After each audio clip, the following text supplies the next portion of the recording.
Olá, bem-vindos ao nosso mergulho de hoje. Na nossa mesa, uma pilha de anotações, decisões judiciais e artigos sobre um único tema, o artigo 5º da Constituição Federal. Uhum. Mas calma, a ideia não é transformar isso numa aula de direito. Pense nesse artigo como as regras do jogo da cidadania no Brasil, sabe? E a gente sabe que em qualquer jogo, conhecer as regras é o que separa quem joga de quem é jogado. Exatamente. E o mais curioso é que essas não são regras fixas, assim, preto no branco. São princípios que vivem em tensão. A liberdade de um termina onde começa a do outro, a privacidade pode colidir com o interesse público. Aham. O verdadeiro jogo acontece no equilíbrio, na ponderação que os tribunais, especialmente o Supremo, são forçados a fazer todos os dias. É essa a nossa missão aqui, desembrulhar essa tensão. Vamos usar os casos mais emblemáticos que constam no nosso material para entender como esses direitos à vida, à liberdade, à propriedade funcionam de verdade, no asfalto e não só no papel. Certo. A gente vai direto ao coração dos conflitos para ver como eles são resolvidos. E como essas decisões afetam a vida de todo mundo, mesmo que a gente não perceba. É uma conversa, sim, sobre os fundamentos da nossa convivência em sociedade. Então vamos começar pelo pilar de todos os outros direitos.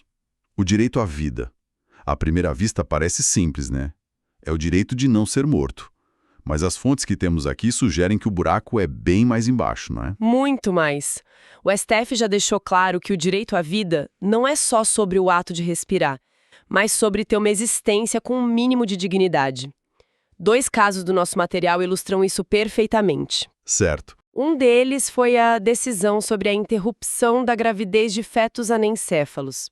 Ali, o tribunal teve que pesar o direito à vida do feto contra a dignidade e a saúde mental da gestante. A conclusão foi que forçar uma mulher a levar adiante essa gestação seria uma forma de tortura psicológica violando a dignidade dela. Quer dizer, a vida da gestante, a sua dignidade, teve um peso maior na balança. Precisamente. O outro caso, mais recente, ficou conhecido como a ADPF das favelas.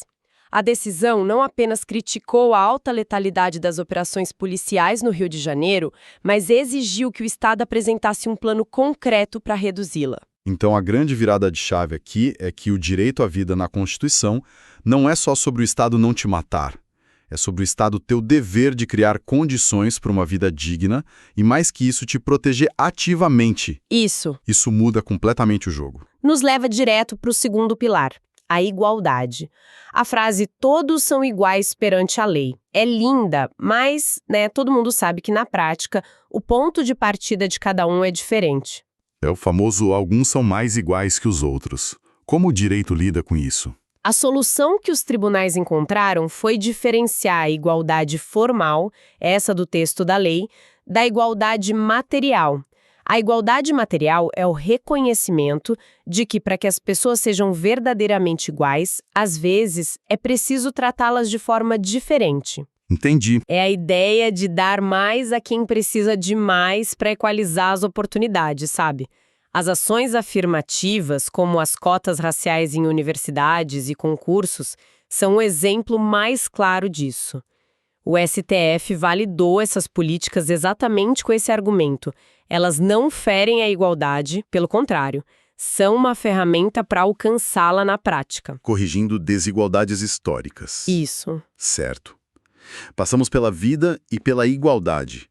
Mas agora a gente entra em um campo minado, que talvez seja o que mais gera debate hoje: a liberdade de expressão. As fontes trazem um exemplo que causou muita polêmica na época, o da Marcha da Maconha. Sem dúvida. Ali o STF teve que decidir se um grupo de pessoas marchando pela legalização da maconha estava cometendo crime de apologia ou exercendo sua liberdade de expressão. A corte entendeu que defender uma ideia, mesmo que seja a de mudar uma lei criminal, é um direito democrático fundamental. É diferente de você sair na rua e dizer "usem drogas". Uma coisa é defender uma política pública, outra é incitar um crime. É a diferença entre discutir a regra do jogo e simplesmente quebrar a regra. Perfeito. E essa linha é tênue. Outro caso que o nosso material destaca e que joga a luz sobre essa tensão é o das biografias não autorizadas. Foi uma colisão frontal. De um lado, a liberdade de expressão e de informação, Certo. do biógrafo e do público. Do outro, o direito à privacidade e à imagem da pessoa biografada. E nesse choque de trens, quem levou a melhor? A liberdade de expressão. O Supremo decidiu que exigir autorização prévia para publicar uma biografia seria uma forma de censura, o que a Constituição proíbe terminantemente. Mas, Mas atenção, isso não dá carta branca para o biógrafo. Se a obra ofender a honra ou divulgar mentiras sobre a pessoa, ela pode, depois da publicação, ir à justiça pedir uma indenização. A porta da reparação continua aberta. ok, mas como você mesma disse no início, nenhum direito é absoluto. A liberdade de expressão deve ter seus limites, né? Não se pode simplesmente dizer qualquer coisa e se esconder atrás desse direito. De forma alguma. E a própria Constituição já estabelece alguns desses limites. O primeiro, e talvez o mais básico, é a proibição do anonimato. Ou seja, pode falar o que quiser, desde que você assine embaixo e se responsabilize pelo que disse. Exatamente. O anonimato é o escudo dos covardes, né? A Constituição garante que você se expresse, mas exige que você se identifique para que, caso cometa um abuso, possa ser responsabilizado. Certo. O outro limite fundamental é o discurso de ódio. As fontes citam o famoso caso envolvendo o antissemitismo, onde o STF deixou claro que racismo não é opinião, é crime, e um crime grave, inafiançável e que não prescreve. E o que acontece quando essa liberdade é a de crença? A liberdade religiosa. E ela bate de frente com uma obrigação que vale para todo mundo. Por exemplo, um trabalho obrigatório no sábado para alguém que guarda esse dia. Aí entra um mecanismo chamado escusa de consciência. A regra é a seguinte: ninguém pode ser punido por suas convicções. Mas tem um porém. Sempre tem. A pessoa só pede seu direito se ela se negar a cumprir a obrigação legal e também se negar a cumprir uma obrigação alternativa que a lei tenha previsto. É uma dupla recusa, entende? Se a lei não criar essa alternativa, o direito da pessoa de seguir sua convicção prevalece. Entendi. O Estado não pode simplesmente impor obrigação sem oferecer uma saída razoável. Exato. Falamos da proteção das nossas ideias, da nossa reputação. Mas essa tensão entre o direito do indivíduo e o poder do Estado fica ainda mais clara quando a gente fala do nosso espaço mais sagrado, a nossa casa. Sim, a proteção da esfera íntima. E isso não vale só para casa. Começa com o direito à privacidade. Um político, por exemplo, que vive sob os holofotes, tem a mesma privacidade que um cidadão comum? Essa é uma ótima pergunta. Intuitivamente, a gente diria que não. E a intuição está correta. O STF entende que a privacidade de agentes públicos é relativizada. Ao escolherem a vida pública, eles se submetem a um nível maior de escrutínio. Fatos ligados à função são de interesse público. Agora, a vida íntima, familiar, aquilo que não tem qualquer relação com o cargo, continua protegida. E tem um detalhe curioso nas fontes.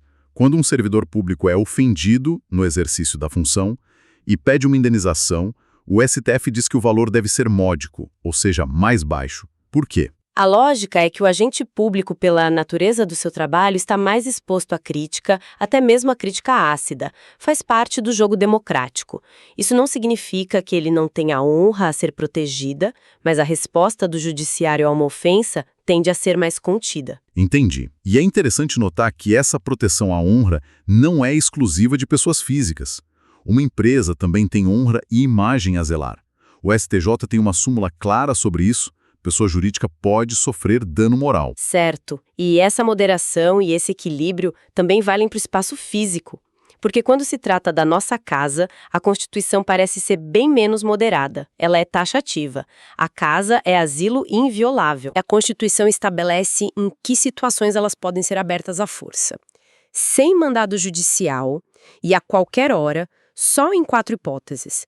Para prestar socorro, em caso de desastre, com consentimento do morador ou em flagrante delito. Certo. Fora isso, a polícia só pode entrar com uma ordem judicial e, mesmo assim, apenas durante o dia. Certo. Flagrante delito é uma das exceções. Mas isso me parece uma área cinzenta perigosa. Na prática, o que impede que um policial use uma suspeita como desculpa para entrar e só depois tente justificar que havia um flagrante? Essa é a pergunta de US$ 1 milhão, e o STF se debruçou sobre ela. A corte criou um filtro. Não basta mera intuição ou uma denúncia anônima isolada. Para que a entrada na casa sem mandado seja válida, é preciso que existam fundadas razões. Ou seja, fatos concretos e objetivos que indiquem que um crime está acontecendo naquele exato momento. E mais, o policial tem que ser capaz de justificar essas razões depois no processo. E se não conseguir? Se não conseguir, a invasão é ilegal e todas as provas encontradas ali são jogadas no lixo. É uma tentativa de colocar um freio em possíveis abusos. Dos nossos muros para as nossas telas. E os nossos segredos digitais, nossas conversas, nossos dados bancários. O sigilo que protege isso tudo também pode ser quebrado. Sim, e pelos mesmos motivos. Nenhum direito é absoluto. O sigilo não pode servir de escudo para a criminalidade. Mas, assim como na casa, o acesso a esses dados é extremamente controlado. Certo. Há uma diferença importante, por exemplo, entre interceptar uma ligação telefônica e acessar os dados que já estão guardados no celular apreendido. Qual é a diferença na prática? A interceptação telefônica é a escuta em tempo real, grampear o telefone. Isso exige uma ordem judicial e só pode ser feito para investigação criminal. Já o acesso aos dados que estão no aparelho, mensagens, fotos, também precisa de uma ordem judiciária específica e fundamentada. Não é porque a polícia prendeu o celular numa blitz que ela pode sair fuçando tudo. Entendi. E no caso do sigilo bancário, quem pode levantar esse véu além de um juiz? As autoridades fiscais, a Receita Federal, por exemplo. O STF entendeu que, para fins de cobrança de impostos, a Receita pode acessar os dados bancários do contribuinte sem precisar pedir ao judiciário. Sei. Não é considerado uma quebra de sigilo, mas sim uma transferência de sigilo do banco para o fiscal. Outro ator que pode ter acesso é o Tribunal de Contas da União, mas apenas em operações de crédito que envolvam dinheiro público. Nesses casos, a transparência pesa mais. Ok, entendemos os direitos e os limites. Mas de que adianta ter um direito se não há como exigir que ele seja respeitado, principalmente quando o outro lado é o próprio Estado? É aqui que entramos no último bloco, o das garantias. Exato. Pense no devido processo legal, que é o grande guarda-chuva de todas as garantias, como o livro de regras de um jogo justo. Não importa quem você é ou do que é acusado, o jogo tem que ser jogado seguindo as mesmas regras para todo mundo. Como a presunção de inocência, por exemplo. Exatamente. Que significa que ninguém pode ser chamado de culpado até que o processo acabe de vez, sem nenhuma chance de recurso. Na prática, isso quer dizer que o fardo da prova é sempre de quem acusa. Mas isso parece contraditório. Se todos são inocentes até o fim, por que temos tantas pessoas presas antes mesmo de serem condenadas? As prisões preventivas não violam essa regra? É uma tensão real. O STF entende que essas prisões, as chamadas cautelares, são constitucionais. Elas não são vistas como uma antecipação da pena, mas como uma medida necessária e excepcional para proteger a sociedade ou a investigação. Mas precisam ser muito bem justificadas. São a exceção que confirma a regra da liberdade. Outra regra desse jogo justo é a proibição de provas ilícitas. Fundamental. Isso significa que o Estado não pode usar atalhos ou violar direitos para conseguir uma prova, uma confissão sob tortura, uma escuta sem autorização. Tudo isso é fruto da árvore envenenada. Essas provas são nulas e contaminam todo o processo. Certo. Para a Constituição, é melhor que um culpado seja absolvido do que um processo seja injusto. Ok, os remédios constitucionais. Para mim, essa é a parte mais incrível, porque são as ferramentas que transformam o cidadão comum em um fiscal da Constituição. É como dar superpoderes legais para qualquer pessoa. São ações diretas e rápidas. O mais famoso é o habeas corpus, ou HC, o guardião da liberdade de ir e vir. Qualquer pessoa, não precisa nem ser advogada, pode entrar com o HC para proteger essa liberdade. Depois temos o mandado de segurança, que serve para proteger um direito líquido e certo, um direito que você consegue provar de cara, com documentos e que não é amparado pelo HC. E o material dá um destaque especial a um terceiro remédio, talvez menos conhecido, mas extremamente poderoso: o mandado de injunção. Sim, porque ele é a ferramenta contra a omissão do poder público. Ele é usado quando um direito previsto na Constituição não pode ser exercido porque falta uma lei para regulamentá-lo. É o cidadão dizendo ao Congresso: senhores, vocês não fizeram seu trabalho. E o judiciário faz. A atuação do STF nesses casos é impressionante. É o que se chama de posição concretista. O tribunal não apenas reconhece a omissão, ele vai além. Ele cria uma solução provisória para aquele caso específico, para que o cidadão possa, enfim, exercer seu direito. Então, o tribunal não só aponta o problema, ele cria a solução, mesmo que temporária? Exatamente.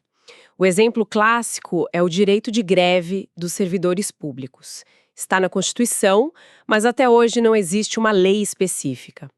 Através de vários mandados de injunção, o STF decidiu que, enquanto o Congresso não legislar, os servidores podem fazer greve aplicando as regras do setor privado. Sem isso, o direito ficaria no papel para sempre. Para sempre. Ufa, foi um mergulho e tanto. Se a gente pudesse resumir a grande lição de hoje, seria que os direitos do artigo 5º são o alicerce da nossa cidadania, mas não são um cheque em branco.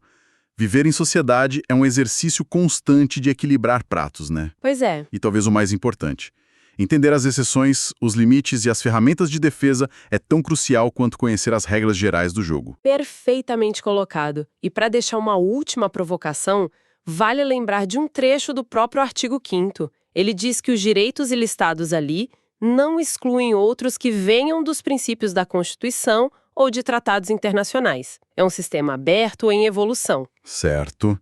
E isso nos leva a pensar: com as transformações da tecnologia e da sociedade, que novos direitos, que hoje nem estão escritos, poderiam ser considerados fundamentais no futuro? Pensemos no direito à proteção de dados, que só recentemente entrou na Constituição, ou talvez no direito à desconexão digital. O jogo continua e as regras estão sempre sendo rediscutidas.